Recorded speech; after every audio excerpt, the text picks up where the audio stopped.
2 tahun yang lalu, saya jalan ke 4 negara Afrika dan cukup lama tinggal di sana. Dan rencananya akhir tahun ini, saya akan ke Afrika Selatan juga cukup lama rencananya tinggal di sana. Saya cukup serius mempelajari Afrika. Prediksi saya mungkin bisa dikatakan nyeleneh, tapi itulah sontoloyo. Prediksi ini sebenarnya untuk saya pribadi, bukan untuk semua orang. Tapi kalau ada yang setuju, boleh juga dipakai sebagai referensi. Menurut saya, dalam 40 tahun ke depan, label Made in Afrika akan ada di mana-mana, seperti Made in China hari ini pada banyak negara di Eropa, seperti pada pakaian, handuk, gadget, handphone. Yang kita tahu pada saat ini di Eropa adalah kebanyakan Made in China. Prediksi saya berani mengatakan lebih jauh. Produk-produk Afrika sebentar lagi akan menggantikan barang-barang yang saat ini dibuat perusahaan Cina daratan, di mana Cina berencana memindahkan banyak pabriknya ke Afrika. Strategi ini seperti Amerika memindahkan pabriknya ke Cina di tahun 90-an, di tahun 2000-an. Banyak kemajuan telah dibuat oleh Afrika dengan perkembangan industrinya selama 10 tahun terakhir. Sebagian besar negara Afrika telah menikmati pertumbuhan ekonomi yang berkelanjutan. Dalam beberapa kasus dengan tingkat pertumbuhannya di atas 5%. Didukung oleh kenaikan harga komoditas, surplus anggaran, banyaknya investasi, dan mulai sedikit konflik. Bahkan di beberapa tempat konfliknya sudah hilang. Sektor jasa berkembang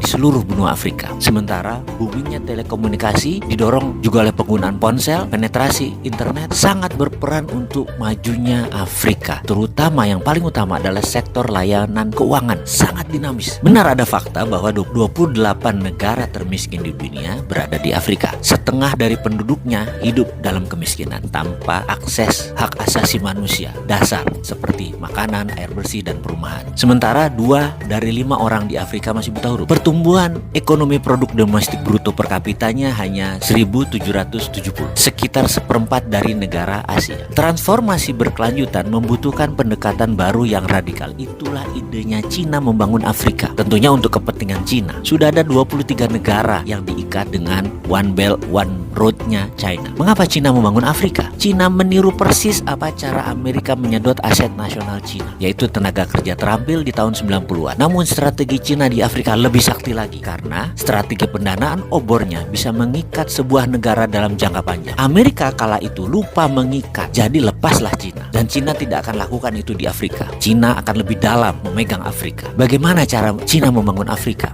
Manufaktur Afrika akan menjadi kunci keberhasilan Afrika. Bahan setengah jadi dikirim dari China, lalu dibuat bahan jadi oleh Afrika dan dikirim ke pasar Eropa. Dalam 5 tahun ini, strategi Cina di Afrika mulai menunjukkan hasilnya. Sektor manufaktur mulai tumbuh 9% per tahunnya. Dan sektor pertanian tumbuh 17%. Walau Afrika saat ini hanya mengontribusi 2% dari manufaktur global, tapi kemajuannya terlihat jelas. Uni Afrika telah menempatkan sektor manufaktur di jantung Agenda 2063-nya. Kerangka kerja strategis untuk transformasi sosial ekonomi benua ini selama 50 tahun ke depan, yang memiliki perjanjian dan dukungan penuh dari semua 55 negara, ditambah obor Cina. Saat ini, sebagian besar industri Afrika awalnya berfokus pada perakitan bernilai tambah rendah. Namun dalam 5 tahun ke depan, karena bahan baku yang diperlukan tersedia secara lokal, akan mulai ke arah produksi industri bernilai tambah tinggi. Cina di Afrika sudah mulai membangun industri bernilai tambah tinggi seperti perusahaan petrokimia dan berbagai mesin produksi lainnya. Industri petrokimia di Mesir